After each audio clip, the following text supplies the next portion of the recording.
Russian President Vladimir Putin's Showcase Russia-Africa Summit welcomes delegations from across the continent on Thursday. It's an event set against the backdrop of Russia withdrawing from the Black Sea Agreement. The deal had allowed Ukraine to ship grain out of its southern ports despite a 17-month-old conflict. As such, grain will be in focus in St. Petersburg. African leaders are expected to seek assurance from Putin on grain supplies. Chicago wheat futures, a benchmark of global prices, have risen around 20% since Russia ended the deal on July 17th. They are now at their highest levels since February, though well below their peaks of 2022. In a pre-summit article on the Kremlin website, Putin writes that the Black Sea deal had been shamelessly exploited by U.S. and European trading firms, and that less than 3% of the grain shipped had reached the poorest countries.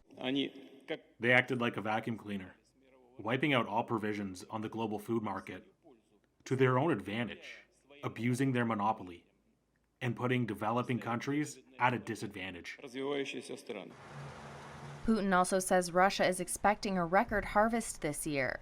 He says it's ready to fill the gap for African countries by supplying grain commercially and for free. Behind the scenes, some countries are expected to seek more information about the future of the Wagner mercenary group. That's after it staged a short-lived mutiny in Russia last month. It provides security muscle for governments in the Central African Republic and Mali. Russia says there will also be further discussion of an African peace initiative for the Ukraine conflict.